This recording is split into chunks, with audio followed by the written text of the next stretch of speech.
విశాఖ ఏయులో తీవ్ర ఉద్రిక్తత. రిజిస్ట్రార్ ఆఫీసును చుట్టుముట్టారు స్టూడెంట్స్. కార్యాలయంలోకి వెళ్లేందుకు ప్రయత్నించారు. వీసీ రాజీనామా చేయాలని ఆందోళనకు దిగారు. స్టూడెంట్స్ పట్ల కర్కశంగా పోలీసులు ప్రవర్తిస్తున్నారు. తమ జుట్టు లాగిపడేశారంటూ విద్యార్థులు ఆరోపిస్తున్నారు. విద్యార్థులు పోలీసులకు మధ్య తోపులాట జరిగింది. యూనివర్సిటీ అధికారులకు వ్యతిరేకంగా విద్యార్థులు పెద్ద ఎత్తున నినాదాలు చేస్తున్నారు. వీసీ రాజీనామా చేయాలని డిమాండ్ చేస్తున్నారు. ఏయూ పరిపాలనా భవనం వద్ద పోలీసులు భారీగా మోహరించారు.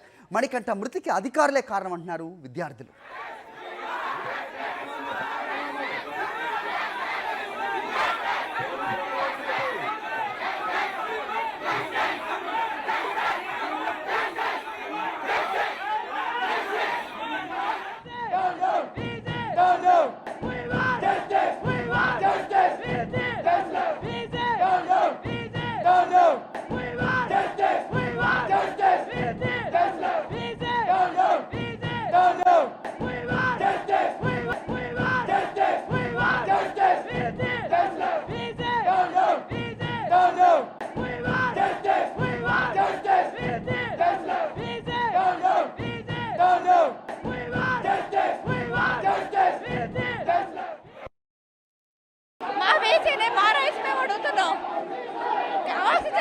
లేకుండా చనిపోవడం ఏంటండి? అబ్బాయి ఆక్సిజన్ సిలిండర్ ఉంటే అబ్బాయి బతికగలడు. మా తమ్ముళ్ళ చెల్లెళ్ళు వాళ్ళ కూతురునైతే ఊహించుకోగలమా?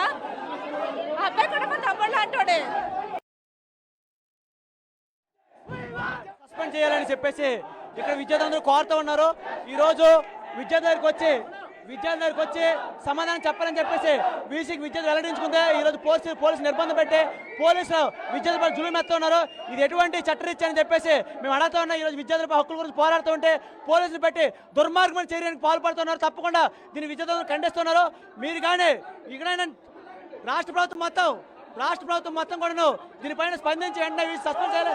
లేదంటే ఈరోజు ప్రధానంగా వీసీ రాజీనామా చేయాలని చెప్పేసి ఆనంద యూనివర్సిటీ మొత్తం బంద్ అవ్వడం జరిగింది. అయినా సరే ఈ కోర్టు ప్రభుత్వం సిగ్గు లేకుండా ఇంకా ఈ వీసీని కొనసాగించాలని విద్యార్థి సంఘాలుగా తీవ్రంగా ఖండిస్తాను. తక్షణం వీసీ రాజీనామా చేయాలి. ఈరోజు పోలీసులను అడ్డు పెట్టుకొని ఒక రౌడీలా అబ్బాయిల మీద చేయి చేసుకొని కొట్టే పరిస్థితి ఈరోజు ఆంధ్ర యూనివర్సిటీ నెలకొంది. తక్షణమే సీఎం చంద్రబాబు నాయుడు గారు గవర్నర్ గారు స్పందించి వీసీని తొలగించాలి. లేకపోతే భారీ ఎత్తున విద్యార్థులు సమీకరించి మరీ ఎత్తున ఆందోళన కార్యక్రమం చేయగలుగుతున్న తెలియజేస్తున్నాం. ముఖ్యంగా మనకు తక్షణం వీసీ రాజీనామా చేయాలి. లేకపోతే ఈ ఆందోళన కొనసాగుతుందని చెప్పేసి తెలియజేస్తున్నాం. లేని పక్షంలో రాష్ట్ర వ్యాప్తంగా నిరసన కార్యక్రమం శ్రీకాంత్ చుట్టూ తెలియజేస్తా ఉన్నాం.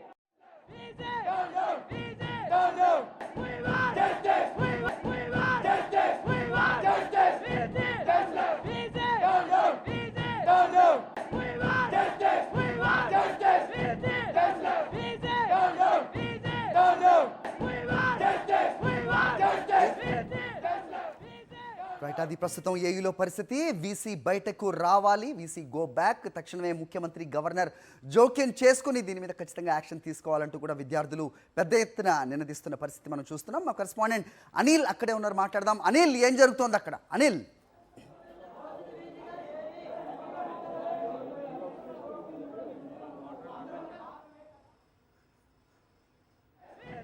అనిల్ సిచ్యువేషన్ ఏంటి?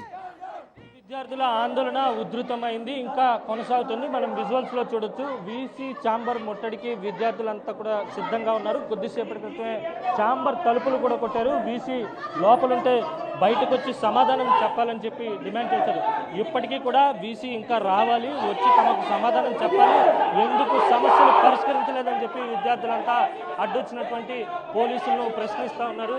పూర్తిగా ఉన్నతాధికారులు ఎందుకు నిర్లక్ష్యం వహిస్తున్నారో సమాధానం చెప్పాలి.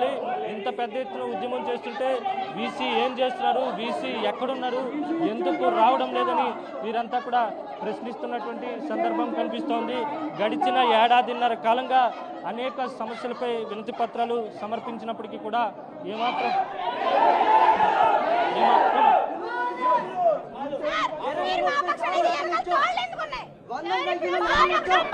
మరికన్నా పేరెంట్స్ వచ్చి ఇక్కడ కంప్లైంట్ ఇస్తే మరికన్నా పేరెంట్స్ దగ్గరికి వెళ్తారు, వీసీ దగ్గరికి వెళ్తారు. ఎవరు చూస్తారు? మరికన్నా వారి పేరెంట్స్ ఎవరు సపోర్ట్ చేయాలి? పోలీసులు బాగా కదా సపోర్ట్ చేయాలి. ప్రాణం పోయింది. వీసీని మేమేం చెయ్యం. మేము స్టూడెంట్స్ మేమే రౌడీలు కాదు.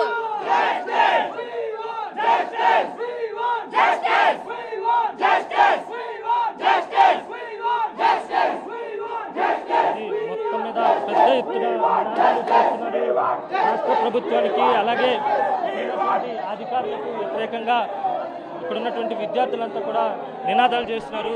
ఏ విధంగా చూడాలి? పోలీసులను అడ్డుపెట్టుకొని మిమ్మల్ని పూర్తిగా మీ ఉద్యమాన్ని అణిచివేసేటువంటి ప్రయత్నం జరుగుతుంది. మీరు గతంలో కూడా చాలా ఉద్యమాలు చేశారు, ఏమైనా పట్టించుకున్నారా? ఏం పట్టించుకోలేదు. ఏమనంటే తాళ్ళతో కట్టేసి మమ్మల్ని ఏమైనా పశువులు అనుకుంటున్నారో నాకు ఏం అర్థం కావట్లేదు. తాళ్ళతో కట్టేసి మెడలకి తాడులు చుట్టేసి వెనక్కి లాగేస్తున్నారు. మేము మా కోసం అడుగుతున్నామండి. రేపు అనే ఈరోజు ఒక అబ్బాయి చనిపోయాడు, రేపు అనే రోజు మేము చనిపోమని మీరు ఏమైనా గ్యారంటీ ఇస్తారా? మౌలిక సదుపాయాలు అడుగుతున్నాం. ఎన్ని ఫండ్స్ వస్తున్నాయి ఈ యూనివర్సిటీకి, మౌలిక సదుపాయాలు లేకపోవడం చాలా సిగ్గుచేటు. వీసీకి వెంటనే రాజీనామా చేయాలని ప్రతి స్టూడెంట్ ఆందోళన చేస్తున్నాడు. వీసీ పరారులో ఉండడం సిగ్గుచేటు యూనివర్సిటీకి. నాకు ఏ++ ఇచ్చిన యూనివర్సిటీకి వీసీ పరారులో ఉండడం సిగ్గుచేటు. ఇక్కడ పిల్లలు ఇంత ఆందోళన చేస్తున్నా సరే వీసీ రాకపోవడం సిగ్గుచేటుగా భావిస్తున్నాం. స్టూడెంట్స్ వచ్చే వరకు వీసీ ఛాంబర్ను ముట్టడించే ఉంటాము, వదిలిపెట్టేదే లేదు అని తీర్మానిస్తున్నాం మేము.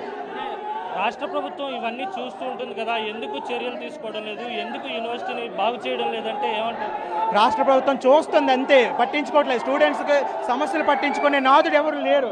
ఎందుకు అంటే వాళ్ళకి ఓట్లు వేసేస్తున్నాం, సకాలంలో ఓట్లు పడిపోతున్నాయి. స్టూడెంట్స్ ఏమైపోయినా పర్లేదు, వాళ్ళకి ఫీజు రింబర్స్మెంట్ రాపినా పర్లేదు. చదువు పేరుతో కూలీలు చేస్తున్నారు, డబ్బులు లేవు, చదువుకుందాం అంటే చదువు లేబర్ని, ఎడ్యుకేటెడ్ లేబర్ని రెడీ చేస్తున్నారు. మమ్మల్ని 65,000 ఫీజులు కట్టించుకుంటూ మౌలిక అమ్మాయిలకి వాష్రూములు లేవు, ఏమీ లేవు.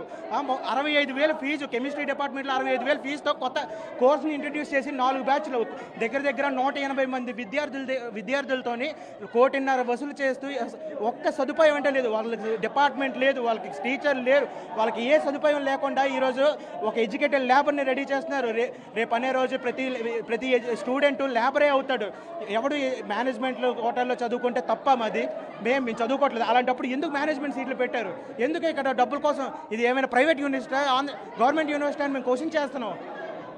విద్యాశాఖ మంత్రి నారా లోకేష్ విద్యా వ్యవస్థని బలోపేతం చేస్తున్నామని చెప్తున్నారు, కానీ క్షేత్రస్థాయిలో 100 ఏళ్ల చరిత్ర కలిగిన ఆంధ్ర విశ్వవిద్యాలయంలోనే ఇంత పెద్ద ఎత్తున సమస్యలు, ఇలా విద్యార్థులు రోడ్ల మీదకి రావడం, ఉద్యమాలు చేయడం ఎప్పుడూ లేదు కదా.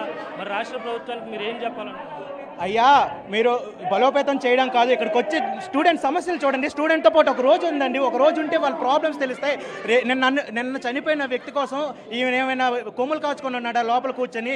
ఒక స్టూడెంట్ లోపల చనిపోయి ఉంటే ప్రిన్సిపల్, ఒక వీసీ అయ్యి ఉండి ప్రిన్సిపల్ అయ్యి ఉండి అక్కడ దగ్గర రాలేదు. ప్రిన్సిపల్ అయితే 10 సార్లు ఫోన్ చేయించుకుంటే కానీ దగ్గర రాలేదు. కనీసం మనిషిని చూడడానికి రాకపోతే ఎందుకయ్యా మేమని ప్రశ్నిస్తున్నాం. చెప్పండి. గత 15 సార్లు యూనివర్సిటీ నుండి కలెక్టరేట్కి వెళ్ళి మరీ ధర్నా చేసాం. ఎటువంటి స్పందన లేదు. గవర్నమెంట్ కూడా ఇంక్లూడ్ ఎటువంటి స్పందన ఇవ్వలేదు. అదే కూడా ఇక్కడ మౌలిక వసతులు ఇదే పరిస్థితి. మౌలిక వసతులు కానీ బాగుంటే ఈరోజు ఆ మణికంఠపురం చనిపోయి ఉండేవాడు కాదు. ఇటువంటి పరిస్థితికి ఇచ్చేసిన వీసీ గారు అస్సలు వందించడం లేదు. క్వాలిటీ ఎడ్యుకేషన్ అంటున్నారు, అసలు గవర్నమెంట్ ఏం చేస్తుంది? సూపర్ 6 అంటున్నారు. సూపర్ 6 ఎక్కడ? అసలు ఎడ్యుకేషన్ అనేదే లేకపోతే మనం ఏం చేస్తాం? అసలు ప్రజలు కూడా ఆలోచించాలి. క్వాలిటీ ఎడ్యుకేషన్ అనేదే లేకపోతే మీకు ఉచితాల వల్ల ఉపయోగం లేదు. మీ కొడుకులు కూడా బానిసల్లాగా ఉంటాం. ఇటువంటి పొలిటీషియన్తో కూడా యూనివర్సిటీల్లో పొలిటీషియన్స్ కూడా ఎఫెక్ట్ అవుతున్నారు. యూనివర్సిటీలో పాలిటిక్స్ అనేవి ఇంక్లూడ్ అవుతున్నాయి. ఇవన్నీ అవుతున్నాయి. గవర్నమెంట్ ఖచ్చితంగా తెలియజేయాలి.